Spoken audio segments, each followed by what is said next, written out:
Hey everyone, in lesson 8 of Visual Latin, we learn the first 10 numbers. We learn to count to 10 in Latin.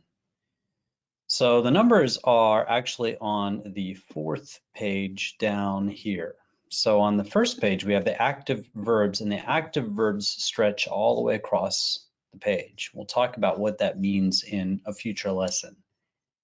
On the 4th page, we have something called passive verbs, and we'll learn about those too, but they don't stretch all the way across. And so down here, I decided to put the numbers. So on the 4th page, you'll find the Latin numbers all the way up to, I can't remember how high we went, pretty high, doesn't matter. On the far left side, you'll see the Roman numerals, 1, 2, 3, 4, 5, 6, 7, 8, 9, 10, etc. Then you'll find here the cardinals. When we say cardinals, we're using their names. 1, 2, 3, 4, 5, 6, 7, 8, 9, 10, etc. And then here you'll find the ordinals, which we'll talk about later in Visual Latin. Ordinals, think of a whole bunch of kids lining up in order to get to, I don't know, the movie, the campsite, whatever it is they're lining up to go see. Think of them in order. Primus, secundus, tertius, quartus, quintus, sextus, septimus, etc. This means first, second, third, fourth, fifth, sixth, seventh, eighth, ninth, 10th, and so on. But in Visual Latin lesson 8, we're really focusing on these guys.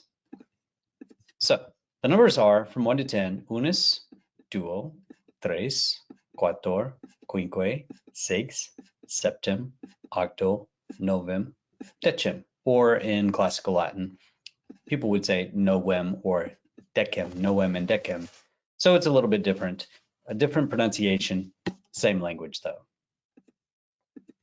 With the numbers, unus, duo, and tres, you have to deal with endings.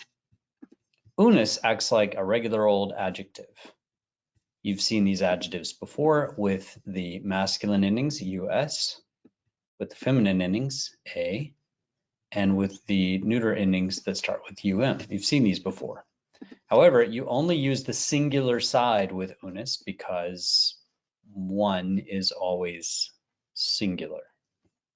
If you have two of something, it's always plural. So one can be masculine, feminine, or neuter. Two can be masculine or neuter and the endings are the same, duo. Or it can be feminine, due. Right? And I think I have these on the chart somewhere, so we'll go and look for them in a minute. Tres can be either masculine or feminine, tres, or it can be neuter, tria.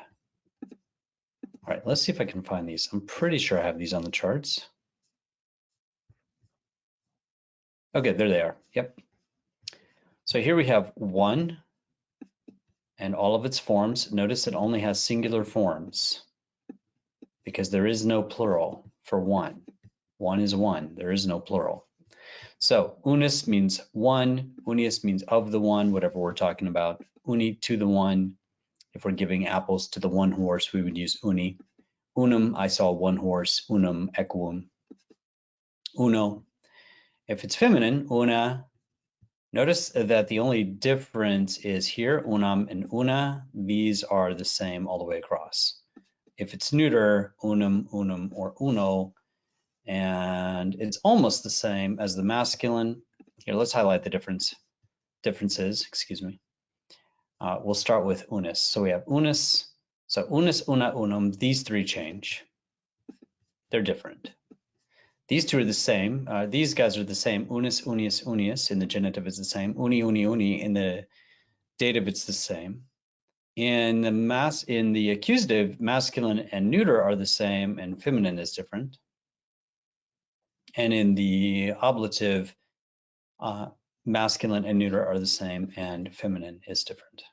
So there's really not a whole lot of differences there when you're using one.